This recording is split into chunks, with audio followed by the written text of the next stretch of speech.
Dream job ఆదిత్యతోనే సాధ్యం. Aditya degree colleges admissions open. For more information visit our website. Balochistan స్వతంత్ర దేశంగా ఆవిర్భవించిందని బలూచ్ ఉద్యమకారులు ప్రకటనలు చేస్తున్నారు. ప్రపంచ దేశాలు గుర్తించాలనేటువంటి విజ్ఞప్తి చేస్తున్నారు.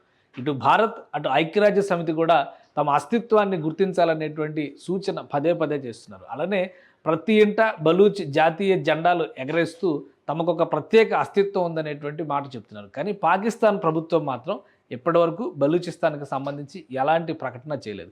స్వతంత్ర దేశంగా బలూచిస్తాన్ ఆవిర్భవించిందా లేదా అనేటువంటి చర్చ గత 2 నెలలుగా జరుగుతూనే ఉంది.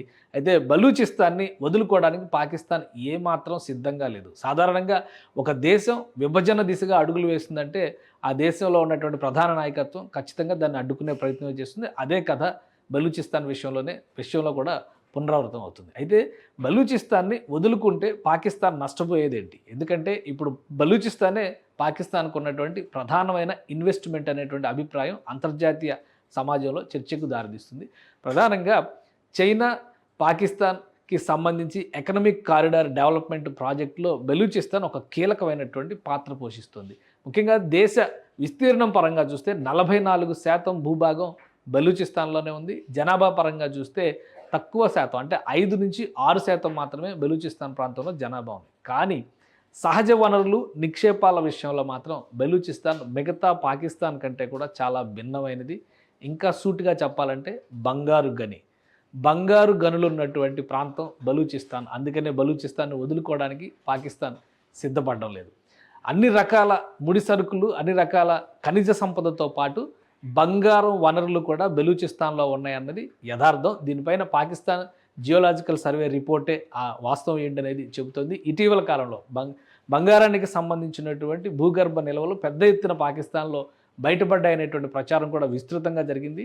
ఆ ప్రచారానికి మూలం బలూచిస్తాన్లో ఉన్నటువంటి బంగారు గనులకు సంబంధించినటువంటి ఆనవాళ్లు. అవేంటి, అసలు ఖనిజ సంపద ఏముంది, ఎందుకు పాకిస్తాన్ ఇంత మొండిగా వ్యవహరిస్తుంది, బలూచ్ ప్రజల్ని అణిచివేతకు గురి చేస్తుందనేటువంటి ఆక్రందనలు 60-70 ఏళ్లుగా వినిపిస్తున్నప్పటికీ పాకిస్తాన్ అధినాయకత్వం ఎందుకు లక్ష్య పెట్టడం లేదు? ఒకసారి విశ్లేషించేటువంటి ప్రయత్నం చేద్దాం. ఇది పాకిస్తాన్కి సంబంధించి గవర్నమెంట్ ఆఫ్ పాకిస్తాన్కి సంబంధించి ministry of petroleum and natural resources geological survey of Pakistan దానికి సంబంధించినటువంటి నివేదిక ఇది.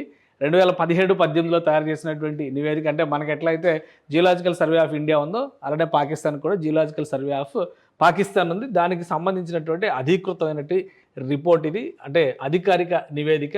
Mineral sources of Balochistan province Pakistan. దీని మీద ప్రత్యేకంగా ఒక అధ్యయనం చేసింది 2017లో. అలానే ఈ డేటా ఆధారంగానే Balochistan Pakistan China Pakistan economic corridor అనేటువంటి మాటని ఒక ప్రపోజల్ని, ఒక ప్రాజెక్ట్ని ప్రతిపాదనలోకి తీసుకొచ్చింది. చైనా ఇందులో కీలకమైనటువంటి భాగస్వామి. చైనా నుంచి బలూచిస్తాన్లో ఉన్నటువంటి గ్వాదర్ పోర్ట్ వరకు, అంటే గ్వాదర్ అనేది సముద్ర తీర నగరం, అది అక్కడ నిర్మించేటువంటి ఓడరేవు వరకు కూడా ప్రధానమైనటువంటి రహదారి వ్యవస్థను ఏర్పాటు చేయడంతో పాటు ఒక ఎకనామిక్ కారిడార్ని, ఇండస్ట్రియల్ సెక్టార్ని అక్కడ డెవలప్ చేస్తారు.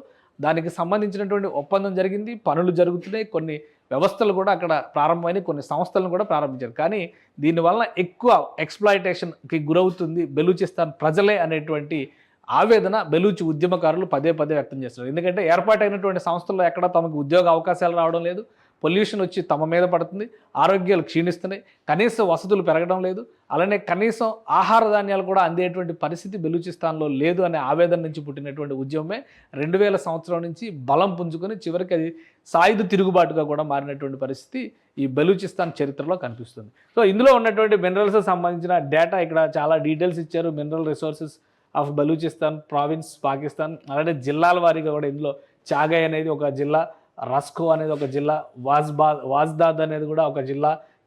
ఈ ప్రాంతాల వారీగా కూడా ఏమేమి మినరల్స్ దొరుకుతున్నాయో చాలా డీటెయిల్డ్ రిపోర్టు అప్పట్లోనే 2017లో రెడీ చేసింది.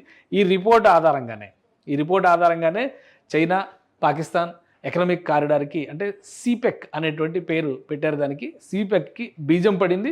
సో ఈ రిపోర్ట్లో ఉన్నటువంటి అంశాలు మొత్తం డేటా అంతా చదవాలంటే మనకి చాలా సమయం పడుతుంది. కాబట్టి ప్రావిన్సుల వారీగా రిసోర్సెస్ ఆఫ్ బలూచిస్తాన్ అనేటువంటి పేరుతో చెప్పినటువంటి మాట. ఇందులో దీన్ని ఒక 4 భాగాలుగా విభజించారు. మొత్తం బలూచిస్తాన్ ఏరియాని 4 భాగాలుగా విభజించి చూశారు.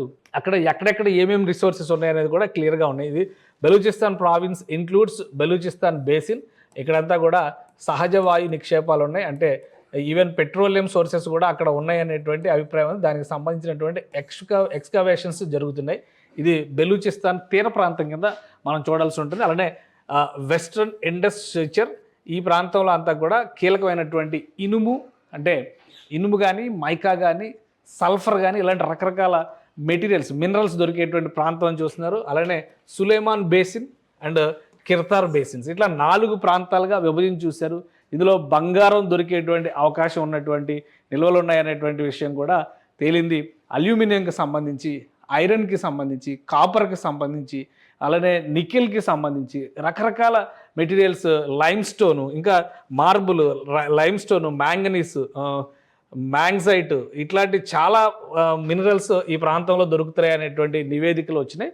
ఇవే బెలూచిస్తాన్ కొంపముంచినాయి. గత 10 ఏళ్లుగా బెలూచిస్తాన్ పైన పెద్ద ఎత్తున అణచివేత జరగడానికి ప్రభుత్వ పాలనా వ్యవస్థల్లో బెలూచిస్తాన్ ప్రజల్ని తీవ్రస్థాయిలో ఇబ్బందుల పాలు చేయడానికి కారణం కూడా ఈ నివేదికలే. ఇది బెలూచిస్తాన్కి సంబంధించినటువంటి వనరుల పైన పాకిస్తాన్కి చెందినటువంటి సర్వే రిపోర్ట్ చేసినటువంటి డేటా ఇది. ఎక్కడికక్కడ పాకిస్తాన్ ప్రాంతాన్ని మొత్తాన్ని, ఇది మధ్యలో ఉన్నది సింధు నదికి అటు ఇటు ఉన్నటువంటి ప్రాంతాలు, మొత్తం 4 ప్రధానమైనటువంటి ప్రావిన్స్లు, ఇంకోటి ఆక్రమిత కాశ్మీరు. సో వాటన్నిటికీ సంబంధించినటువంటి డీటెయిల్స్ని ఇక్కడ మెన్షన్ చేశారు. ఇంకోటి ఏంటంటే ఇక్కడ దొరికేటువంటి వనరులు, బెలూచిస్తాన్ ప్రాంతంలో దొరికేటువంటి వనరుల్ని ప్రత్యేకంగా నోటిఫై చేశారు. ఇందులో ఇక్కడ ఏమేమి దొరుకుతాయి ఒకసారి మనం చూద్దాం. ఆ డేటా కూడా చాలా ఇంపార్టెంట్ డేటా, ఎందుకంటే బెలూచిస్తాన్లో దొరుకుతున్నటువంటి వనరుల ద్వారానే పాకిస్తాన్లో ఉన్నటువంటి ఆర్థిక సమస్యలకు ఒక పరిష్కారం దొరుకుతుంది అనేటువంటి ఆలోచనతో పాకిస్తాన్ నాయకత్వం ఉంది. సో కీలకమైనటువంటి మినరల్స్ ఇక్కడ దొరుకుతున్నాయి. వాటికి సంబంధించి map of Pakistan showing mineral localities.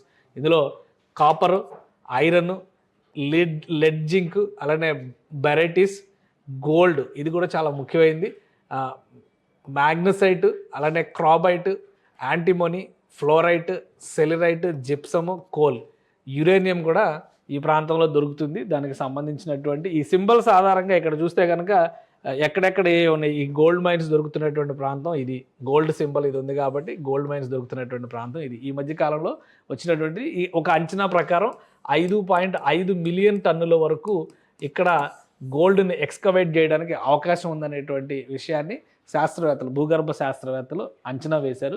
So బంగారు గనులు ఉన్నాయి కాబట్టి ఈ ప్రాంతాన్ని వదులుకునేటువంటి అవకాశం లేదు. ఇక ఇతర ఖనిజాలు చూస్తే కనుక manganese, sulphur, salt, quartz vein, fuller earth, ఇవన్నీ కూడా మెర్క్యూరీ, ఇవన్నీ కూడా ఇక్కడ దొరికేటువంటి మినరల్స్.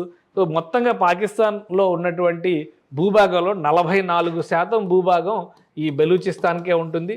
బెలూచిస్తాన్లో దొరుకుతున్నటువంటి మూలకాలు కానీ, ఖనిజాలు కానీ దేశ చరిత్రను మలుపు తిప్పేటువంటి యురేనియం కూడా ఇక్కడ ఈ ప్రాంతంలో దొరుకుతుంది అనేది భూగర్భ శాస్త్రవేత్తలు వేసినటువంటి అంచనా. అందుకనే ఈ ప్రాంతానికి గాదర్ పోర్ట్ ఈ శివారు ప్రాంతంలో ఉంటుంది. సో దీన్ని కలుపుతా ఒక భారీ రహదారి వ్యవస్థ ఆక్రమిత కాశ్మీర్ గుండా చైనాకి వేయాలనేదే ఈ చైనా పాకిస్తాన్ ఎకనామిక్ కారిడార్ సారాంశం. దాని ద్వారా చైనా లబ్ధి పొందుతుంది, పాకిస్తాన్ మెయిన్ ల్యాండ్ లబ్ధి పొందుతుంది, కానీ బలూచ్ ప్రజలకి కలిసి వస్తున్నది లేదు. పైగా ఈ క్వారీల్లో కూలీలుగా పనిచేయాల్సినటువంటి దుస్థితిలో బలూచ్ ప్రజలు ఉంటున్నారనేటువంటి ఆవేదన నుంచే బలమైనటువంటి ప్రజా ఉద్యమం మొదలైంది. బెలూచిస్తాన్ లిబరేషన్ ఆర్మీ లాంటివి ఆర్మ్డ్ స్ట్రగుల్ అంటే సాయుధ పోరు చేస్తున్నప్పటికీ కూడా ప్రజాపందాలో కూడా ఉద్యమం మొదలైంది. అందులో మహిళలే నాయకత్వం వహిస్తూ గత 5-6 ఏళ్లుగా పెద్ద ఎత్తున పాకిస్తాన్ ప్రభుత్వానికి వ్యతిరేకంగా నినాదాలు చేస్తున్నారు. ఇది ఒక పీక్ స్టేజ్కి వెళ్ళిన తర్వాత గత 2 ఏళ్లుగా చూస్తే సాయుధ పోరు ముదిరి చివరికి పాకిస్తాన్ సైన్యాన్ని, పాకిస్తాన్కి సంబంధించినటువంటి సాయుధ బలగాల్ని, పోలీస్ వ్యవస్థల్ని అన్నింటినీ కూడా బెలూచిస్తాన్ నుంచి తరిమేస్తున్నటువంటి పరిస్థితి ఉంది. చైనా ఏర్పాటు చేసినటువంటి అనేక సంస్థలను కూడా ఈ బెలూచిస్తాన్ లిబరేషన్ ఆర్మీ కంట్రోల్లోకి తీసుకుంది. సో మొత్తం మీద ఒక బలమైనటువంటి ఉద్యమం రూపాంతరం చెందడానికి కారణం ప్రజలపైన జరుగుతున్నటువంటి అణిచివేత అయితే, బెలూచిస్తాన్లో లభిస్తున్నటువంటి వనరుల వలన పాకిస్తాన్ దాన్ని ఎట్టి పరిస్థితుల్లో వదులుకోదలుచుకోలేదు. అందుకనే బెలూచిస్తాన్ ప్రజలు ఒకటే చెప్తున్నారు, ఇది పాకిస్తాన్ ఆక్యుపైడ్ బెలూచిస్తాన్, పిఓబి అనేటువంటి డెఫినేషన్ ఇస్తున్నారు. పిఓబి అనే పేరు పెట్టి ఇది Pakistan occupied Balochistan is not Pakistan అనేటువంటి నినాదంతో చాలా బలమైనటువంటి ఉద్యమాన్ని నిర్మించారు. ఈ ఉద్యమ సారాంశం చూస్తే కనుక ప్రజానీకంలో దాదాపుగా 90% వరకు తమ వెంటే నడుస్తున్నారు అంటున్నారు. అలానే హిందూ ముస్లిం ఐక్యత ద్వారా స్వతంత్ర బెలూచిస్తాన్ని సాధిస్తామనేటువంటి సంకల్పం తీసుకుంటున్నారు. భారతదేశం దీనికి మద్దతు ఇవ్వాలనేటువంటి విజ్ఞప్తి చేస్తున్నారు. బంగారు నిల్వలు ఉన్నటువంటి బంగారు కోడి లాంటి బలూచిస్తాన్ని వదులుకోవడానికి పాకిస్తాన్ అగ్రనాయకత్వం మాత్రం ఎట్టి పరిస్థితుల్లో సుముఖంగా లేదు. మళ్ళీ మరో దఫా ఇప్పుడు భారత్ పాకిస్తాన్ల మధ్య ఉద్రిక్తతలు తగ్గినటువంటి నేపథ్యంలో ఈ ప్రాంతం పైన సాయుధ పోరికి సిద్ధమయ్యేటువంటి అవకాశాలు ఉన్నాయి. బలగాలను దింపడం ద్వారా బలూచిస్తాన్ని నియంత్రణలోకి తెచ్చుకునేటువంటి ప్రయత్నాలు కూడా పాకిస్తాన్ చేసే అవకాశాలు ఉన్నాయని అంతర్జాతీయ స్థాయి విశ్లేషణలు వినిపిస్తున్నాయి. సో బెలూచ్ ప్రజల ఉద్యమాన్ని ఏ విధంగా మలుపు తిప్పబోతున్నారు, ఇలానే ఇక్కడ దొరుకుతున్నటువంటి వనరుల వలన బలూచిస్తాన్ ప్రజలు మరికొంతకాలం పాటు పాకిస్తాన్ కనుసన్నల్లో బతకాల్సినటువంటి పరిస్థితి ఉంటుందా అనేది కాలం నిర్ణయించాల్సినటువంటి అంశం. సుమన్ టీవీలో మీ పర్సనల్ అండ్ బిజినెస్ ప్రమోషన్స్ కోసం కింది నెంబర్కి కాంటాక్ట్ చేయండి.